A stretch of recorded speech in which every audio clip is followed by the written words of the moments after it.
Well, this is something that I've been looking forward to. There are people in your life that you look up to. There are people that you want to be like. And when I was just a young child, I used to sit on Arlin's lap and he would tell me stories. And now, my dear friend Arlin Sorensen, we think a lot alike. I love him so much. I love watching his life. I love reading about his life through his blogging. And it is truly an honor, Arlin, to have you on this podcast today. Thank you for being on Crossing the Line with us. It's great to be with you, Larry, and I do appreciate the opportunity to spend time with you every time I get it. Well, this is going to be a fun time. We want to talk about you, Arlin, because obviously, as we talked about in the intro, you've accomplished so much. And that's because of your leadership and intellect and all kinds of things. But today I want to talk about you. I want to talk about Arlin the man and what made you who you are today. And I'm very excited about that because I think it's going to be some really good nuggets for those listening to take away. So let's jump in and kind of, Arlin, go back with me. Let's go back to your home. Talk to us. Who is Arlin as a child? A day in the life of Arlin Sorensen as a child, a 6-year-old, 7-year-old, 8-year-old. Walk us through what that was like. Well, Larry, I grew up on the farm here in Southwest Iowa, family farm, been in the family for a few generations. And, it was our family of 6, mom and dad, and I had 3 siblings. I was the oldest. And so, of course, I was the one that always got blamed for everything. Fingers always pointed at me. So I got my share of spankings. It was good to spank in those days, maybe not as much today. But the reality was that, it was a Christian home. My folks were very, very dedicated to our local church. So if the church doors were open, we were there. So that was definitely part of my growing up experience. Both my grandparents were very close, within a few miles. So we got to spend a lot of time with our grandparents. And, we looked forward to that opportunity. My mom's dad was often on the farm doing the honeydew things that my dad didn't have time to do. So I got to spend a lot of time just walking around with him and being his little assistant when he was helping mom get some things done. And every Friday night we'd go to my dad's parents and we'd play rook. So I learned how to play some cards as a kid, and we had a great time together, every week with grandparents. So, life was full of family. That was really, really it. We marvel today at how often my wife and I will run to Omaha. Back in the day when I was a kid, we went to Omaha twice a year. Once in the summer when we sold cattle and once for Christmas. But other than that, Omaha was just a city way out there. And today we'll run down just to have a meal, So times have changed, but those early days were very important and family was the foundation. And as a young child, you had the opportunity to be exposed to grandparents. So that extended family is something that's pretty rare today too, I think. Well, it wasn't just grandparents, Larry. Most of my cousins lived here too. So yeah. My dad's family, he had 6 siblings and most of them were close. And so every holiday, we had large gatherings of the family and there'd be 50, 60, 70 of us together. For the Labor Day, Memorial Day, Thanksgiving, holiday stuff. So lots of extended family as well. Wow. And Arlin, would it be like? You're a child. You're going out. Let's say you wake up in the morning. It's a summer day. What is that like for you as a child growing up on the farm? So we always had chores that we were responsible for. So that was always a part of it. I actually was really into baseball as a youngster, watching baseball or keeping up with the St. Louis Cardinals and the Kansas City Royals. And one of the things I would do during the day when mom would tell me to go outside and get out of her hair, I would throw a tennis ball against the house and play a game basically where I was the announcer, the pitcher, the hitter, all those things. But that was how I spent a lot of hours during the summer months, was throwing a ball up against the house and catching it or dropping it or whatever the case might be. And I kept score. I had a score pad that I would inning by inning keep track of. It was pretty detailed stuff. But Wow. once I started to wear the paint off the side of the house, Dad got me one of those nets you throw it into, and that was a little better. Uh, so you loved baseball so much so you created games. That's innovation. I mean, that we see that now even later in your life where that started. I mean, at least the very first kind of remnants of, hey, let's make up a game, let's keep score, let's have a pad, let's do the whole thing. Wow, that says a lot about you already. What happened though as you grew up a little bit? You're in your teenage years. Talk to us about being a teenager in your home. Well, so as a young kid, I was very, very bashful, very reserved. Mom always told the story of the first day I had to go to school, and literally they had to push me onto the bus. I was not going, but I did. And, so as I grew up, I kind of got over some of that. And when I got to the high school years, I was involved in everything that you could basically be involved in school. And so, from being involved in musicals to I was a trainer for the sports teams to, some of the National Honor Society and some of the academic stuff. I was pretty much gone every day in my high school career from early in the morning until into the evening. And, it was a great period of my life. I enjoyed it a lot. We had some great teams that I was a part of, state basketball qualifiers for 3 years that I was part of as a trainer, and just some Wow. great experiences and some great teachers that really helped shape my life, and some coaches that really helped guide my direction as well. Well, I'll have to ask your love for baseball. Were you involved in baseball in high school at all? I was not. It's interesting that I did start playing baseball as a kid, and my folks decided that making the constant trips back and forth to town didn't fit into the agenda. Dad had his hands full with the farm, and Mom was necessary to help as part of that. They were doing it together. And so it became an issue of I couldn't get there. And so baseball really didn't become a part of my life other than, the fantasy stuff that I did in my own brain. So. Right, that you love. Go back to your time. You said with the team and the basketball team, and as a trainer, and the things you've learned. Think about two or three things, if you can. What did you learn from your coaches or your mentors, or even as you did the musicals and the teachers that spoke into your life as a teenager? What are some takeaways in your life from that time? The thing that as I look back, that impacted me the most was their confidence and trust in me. When I was a freshman, the varsity basketball coach came to me after the season and said, I'd like you to join the varsity team as our trainer. Okay, I was a ninth grade kid, and I looked up to those kids, but I was pretty much scared to death of those guys. But he convinced me. They had me go through some training, and in my sophomore year, we went to the state tournament, and we had a really, really good team. It was a tough year in terms of the competition, but he asked me to stay in the room with the 3 stars of the team. And he said, your job is to keep them out of trouble.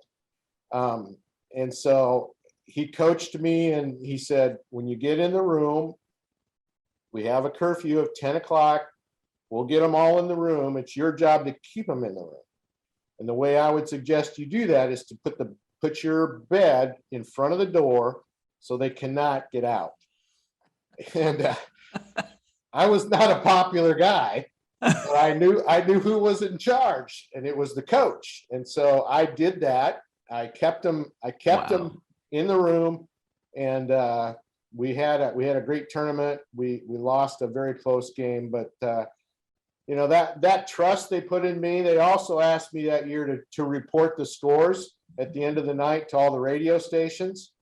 And that was, to me, that was a big trust thing, because, as a sophomore kid in high school, I could have screwed that up pretty easily. But things like that really gave me confidence that, I was capable of doing things that maybe I had never considered before.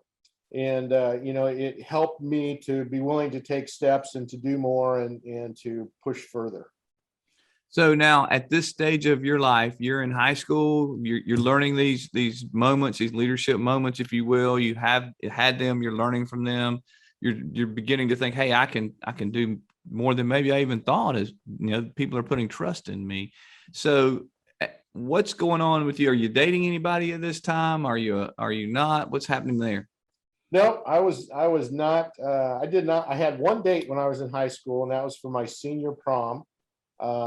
But I wasn't interested in dating. I had friends, that were of the opposite sex, but I was too busy. I was too busy, quite frankly, to have time for that. And so between, trying to keep up with all the things at school and help out at home, it was a very full schedule. So not enough time for that, nope, for that nope. kind of thing. I love it. I did learn it later, though. I did figure it out. Well, let's talk about that. Let's go on now. You graduated. What happens when you graduate? What did you do? So when I graduated, I went to Iowa State and enrolled as somebody taking farm operations.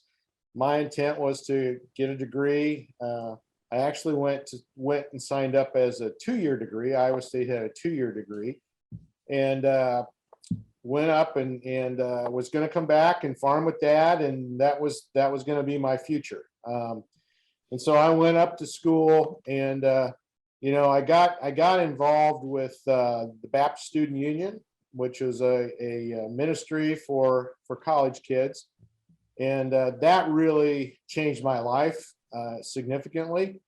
I had become a Christian when I was a teenager and was baptized and part of the church, but like a lot of high school kids, it really didn't grasp me. I didn't grasp it, maybe. And it wasn't until I got to college and I was off on my own and, a little lonely at first, looking for some fellowship and friendship. And one of the kids I knew that was a few years ahead of me from Harlan invited me to go with him to a meeting, and I did, and I had a great time. So actually, I met my now wife, Nancy, that evening on a hayride. So she was a junior at Iowa State, and she threw hay at me and other things, and treated me like a little freshman, like I was. But that was really when I figured out that I needed to maybe get interested in somebody for the future. Took me a couple years to really get around to getting it done, but I met her early on in my Iowa State career, and that was one of the many blessings God gave me while I was there. That's beautiful. Now, who were you there at Iowa State? Who were I? Yeah, I was all in, both educationally, but primarily from a ministry perspective. So, one of the things that BSU did was it had a leadership group that met every in the mornings at 6 a.m., which for a college kid I was used to getting up early. My roommates, not so much. So they weren't that appreciative of me getting up and going to meetings at 6 a.m. But, that helped shape my leadership. The reality that leaders have to lead. They gotta get up, they gotta get going, they gotta have a plan, they gotta execute. But they've got to be willing to lead, and that's not always easy. It's not always convenient, but it's always important. And so I worked for with Jack Owens, who was the director there, and he poured himself into me one-on-one weekly, and really not only taught me scripture, but taught me how to be a husband and a father, another example of that I could cling to as I grew. Um, I got to the end of my second year, Larry, and decided I was going to go ahead and go for the 4-year degree. The reason I had signed up for the 2-year degree originally was that you got to skip finals when you finished your degree, right? So I was going to skip finals at 2 years and then skip them again at 4 years. Always thinking ahead. Always thinking. but I decided to go ahead and enroll for the next 2-year to get the 4-year degree. And that summer, I got through that 3rd year, and a neighbor reached out and offered to rent their farm to me. And I still had a year of college left. And he said, well, I've got to have a renter for next March to start the next season. Do you want it? And it was like, okay, I've only got 3 years I've only got 2 years under my belt. How am I going to possibly get this 4-year degree done and be able to be back on the farm March 1st? So I called my advisor, and he said, you know what? If you'll come to the summer sessions, I can craft a schedule where you can take the last 2 years of your degree in 9 months. Wow. And so that's what we did. I called Jack, the guy that was mentoring me as the BSU director, and said, hey, I'm coming to town. I'm going to school starting tomorrow. I need a place to stay. He said, we got a bedroom. You can stay with us. And so I did that during the summer. Iowa State was on a quarter system back in those days. And so I was able to take 2 summer quarters and then a fall and a winter quarter. So I had 4 quarters to do 2 years of school. But from that point, I was able to do the complete degree and really finish college in 2 3/4 years. Oh my goodness. Now, so what was that 9 months like? I have to ask. You were just head down. There was no social life there, right? I mean, there was. I mean, it was the evenings. I mean, I was in class from 8 o'clock in the morning till 5 o'clock at night. okay, And, okay. But I was still very active, in the evenings with BSU and other things. Wow. To be honest, God blessed me with the ability to take tests well. I'm not sure I learned a whole lot in those 9 months, but I ended with a decent grade point, and I had a goal, right? I had to be done to be home to get this farm that I never would have dreamed I would be able to start farming on. And God gave me that opportunity, and it was up to me to walk through the door and take advantage of it. I love that. I had a goal. Even as a college student, you saw this goal, this farm that you wanted. So you worked hard to make it happen. There's a recurring pattern I see as I talk to leaders, wherever they are across the world, really. And that is every one of these men and women know what a strong work ethic looks like. I can't imagine what you had to go through, to be able to get 2 years into 9 months, your last 2 years of school into 9 months. I mean, that's just pure hard work, right? Yeah, it was discipline. It was saying no to things that I would have liked to say yes to, but I knew I couldn't do if I was going to actually achieve the goal. Mm-hmm. And the other motivating thing was that right before I made that decision, I had asked Nancy to marry me. So I had that to look forward to as well. So, it's kind of a double goal thing that was driving me forward. And, when you're driven, you can accomplish a lot. And so setting those goals is so important that you can stay the course and really get after it and make it happen. Now, Arlin, I know Nancy, and I know that you did have a goal. You had more than a goal. You had a treasure there, because you, like somehow talked somebody into marrying you that was way above your pay grade. Am I right? Absolutely. I way outkicked my coverage on this one. So did you do it? So did you go to the farm? Did you start farming? You and Nancy now? You got married and you started the farm, or what happened? Yeah, I graduated in February of '77, and we got married that summer. So I came back and started farming, and I worked with my dad. He had the farms he was farming, and I had this little 300-acre farm that we started on, uh, and planted our first crop that year, and it was a drought year, and so. Oh, When wow. I got to the harvest, uh, my corn yielded 7 bushel to the acre, and my beans were right at 20 bushel to the acre.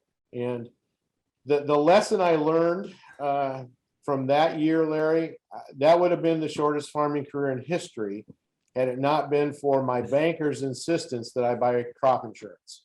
Wow. My dad never bought crop insurance his entire career. He said, you just got to play the odds, put some money aside. You know it's going to happen at some point, but you can prepare for it. Well, I had no money, so there was no preparation for this. And my banker said, you will buy crop insurance or I won't fund you. Wow. Um, and he saved my future, right, in terms Yeah. of that. But I learned the importance of listening to quality resources and surrounding yourself with people you can trust. Um, and I've done that my entire career because those people will save you from a lot of pain and heartache, and you've got to be willing to listen. But that year would have been a complete disaster had I not had insurance to get us through. Well, there's a leadership lesson right there, isn't it? I mean, listen to those who have been there, take their advice, be humble enough to take their wisdom, and you did. Yep. So now you're farming. I guess you started your family at this season of your life, and with Nancy. How did you move from farming to the next season? So yeah, we started farming. We had Peter and Lori a few years later in the early '80s.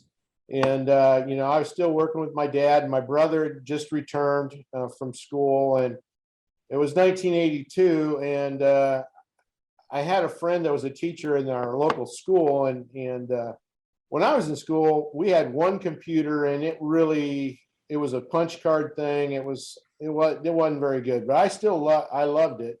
Um, but the local school bought some Apple II computers, and this teacher friend of mine invited me to come up and take a look. And so I did. I went in after school, and I fell in love with that little machine.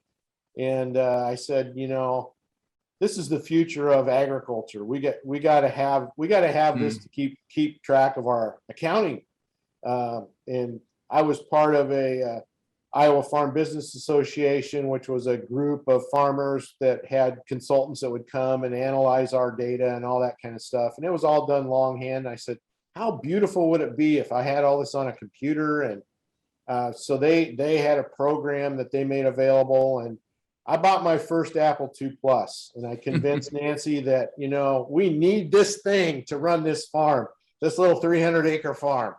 Uh, wasn't really the case, but it was a lot of fun. And I'll never forget. I still have the machine in the basement here in my little museum, but Wow. it was $4,000, which was a whole lot of money for me at that point in time. Yes. But I managed to tell the story well and convince her that it was a good investment. And we bought that machine. And over the next few years, did some educational stuff with the kids to help validate the need and all those things. But basically it would add and subtract and multiply and divide and add stuff up so I could keep my farm accounting on it. A lot of neighbors would hear about it, or we'd talk about it, and they'd want to come over and look at it, and they'd say, hey, can you help us get one of these? And we had to drive into Omaha to get it because there was nobody locally that sold them.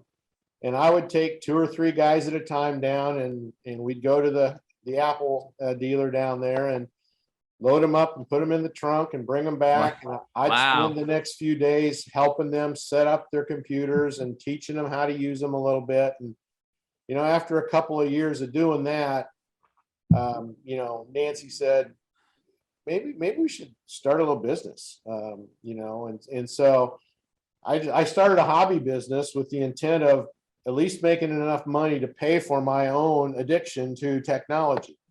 Because by then I had bought a couple of more machines.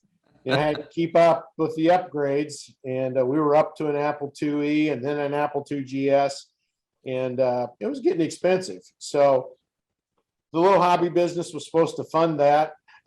It quickly became a lot more than a little hobby business. And, during the last half of the 80s, I began to spend more and more time doing technology. And when we got to 1990, Dad and my brother Brad and I had a meeting, and I said, I think this could become a real business. I can't farm and do this at the same time. So I think I need to take the technology route, and Brad, you can take the farming route with my dad, and we'll do all this 50-50. So there's none of this, you're working harder than I'm working nonsense. And that was probably one of the most important decisions we ever made. Was my brother and I did everything 50-50.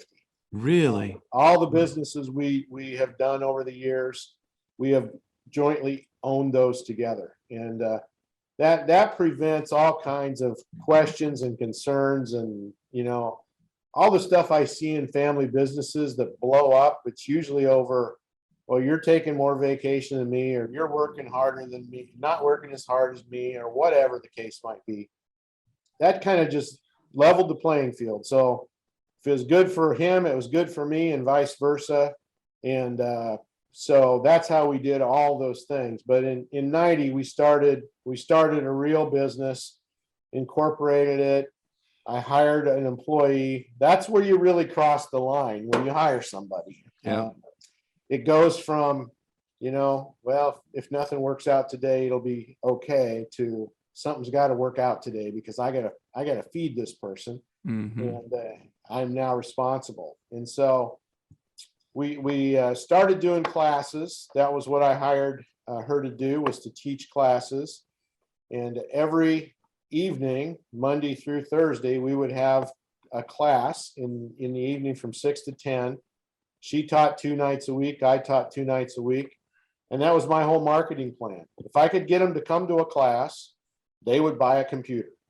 And so we had 18 workstations set up, which would typically be 9 couples, because they would both want to take the class. And I would sell 9 computers while we were in that 8-week series. And then over the next 8 weeks, I'd install those while we were teaching the next class. And it was a very effective method of selling, because people had not ever touched a computer before. And so it was a lot of fun. Now I have to ask, were people coming that were just interested in the farming, agricultural kind of computer process, or were people coming because you had Apple computers and they wanted to learn how to use them? A lot of them were coming because of the farming stuff. So we had specific farm accounting systems and other farm tools. But as time went by, more and more people in the general public would begin to come. And we made the shift from Apple to the IBM side in the early 90s, because Apple became difficult to work with. And the IBM clones began to come out, which were much cheaper. So that $4,000 machine I bought back in 82, we were selling a much more powerful machine for $2,000 in the early 90s. So Right. the technology was half as expensive, but far more powerful. And that's the story of technology in general, right? It always gets better and cheaper. That's right. Well, and always probably, I would add to that, and need somebody to help us to understand how to use the advancements, Exactly. as technology changes. When I have to ask this question though, because you're an entrepreneur, you're just an amazing entrepreneur. But you have that entrepreneurial spirit. When did you know that? Was it when you met with your dad and said, "Hey, I think I can do this"? When did that bug hit you that you knew you had something? Well, my dad was a entrepreneur. Maybe an inventor is a better word for him, because he didn't start any other businesses, but he was always creating and building things. And so I really caught it from him, I think. But when we started to talk about, so I moved they moved off the farm in 1985, and Nancy and I moved back to the farm, and we built a small addition onto the house for me to have an office, which was unheard of in those days to have a farm office. But I needed a place for my stuff, right? I had a computer and some other stuff, so I had to have space. But when we decided in 1990 to start a real company, I was talking to my dad about, we're going to have some space here to do this thing. And I woke up the next morning, and he had the skid loader and was digging footings for the expansion he was going to build on the end of the house. That's the way Dad was, right? I mean, he supported the entrepreneurial spirit to the max. Oh, yes. And over the next years, we have 5 additions on the end of my house right now that are about 12,000 square feet of office space in the middle of a cornfield in Iowa. But he drove all those additions to the house because he wanted to see us succeed as entrepreneurs. And so that was always his desire, was to support the entrepreneurial spirit. And I've had a bunch of crazy ones that didn't work, and I've had some other ones that did work. And I'm still a serial entrepreneur that doesn't know when to stop. But it's just part of my nature and how I think. And having a willing, funding source, number one, but willing to do a lot of the work, number two, enabled me to focus on the business while he did a lot of the things to enable the support to make it happen. Yeah, and you've not been afraid to take those risks. I think that you have embraced that. You have done an amazing job of identifying opportunities and taking advantage of those opportunities. Talk to us a little bit. We're going to turn the corner here in just a few minutes. Unfortunately, we got to wrap this up, but I want to keep you with us for just a few more minutes. So you started out teaching classes, love that piece of it. Kind of walk us through now a timeline, if you will, of the entrepreneurial, journey that you took to get to where you are today. Just kind of take us through from a 30,000 foot view, the Arlin legacy of entrepreneurship. So the first big step happened in 1995 when Microsoft released Windows 95 and turned the computer into not something you really had to understand, but could just use a mouse to drive. And we grew that year. I had grown from my first employee to my 5th employee before the Windows 95 release. We went from 5 to 13 that year. And to talk about chaos, it was more than chaos. I had no process, no policy, I had nothing written down, because the 5 of us could just, we could talk. Right. When you got 13, not so much. And so chaos reigned. We had to put systems in place. We had to really begin to become a company that was on a road to maturity. And over the last half of the decade, we got up to 36 people. Wow. Because Y2K was coming, Larry. Y2K was going to be the greatest event in the history of technology. And it completely missed Iowa. I mean, completely missed Iowa. And so when we got into the second quarter of 2000, we were bleeding cash bad, and things were really tough. And one of my leaders said, we need to talk to somebody and figure out what's going on, because we're just not seeing anything related to Y2K. And we had all these extra people on our payroll that had no work. And so that's where the HTG peer groups came from. We called 3 other companies around the state and said, would you meet with us and just talk about what you're seeing? And so we met in Des Moines for a day and compared notes, found out it wasn't just us. There was no Y2K in Iowa anywhere. And what that told us was we have to downsize. I mean, we cannot possibly maintain the number of people we have today, because we just don't have that kind of work. And so we went from 25 back down to, or 36 back down to 25. One of the most painful lessons of my life, having to let that many people go, no fault of their own, just a misjudgment on my part in terms of what the opportunity was going to be. So HTG began to grow then as we continued to grow the IT company. And I had two businesses that I was trying to manage, and we were doing M&A and growing rapidly on the IT side. And HTG exploded in 2007. We had three groups. All of a sudden, we had 10. Then we had 20. Then we had 26. And I didn't have a strategy or a plan for how we were going to take care of those. So originally, I asked my own leadership team to all be facilitators, and they were all facilitating a couple of groups. And in 2008, Scott Scroggin, who was the newest of the leadership team, drew the short straw and had to come and say, we can't do this anymore. We can't facilitate all these groups and run a company at the same time. And, he was right. And I knew that. But, as an entrepreneur and a cheapskate, I was trying to maximize the output.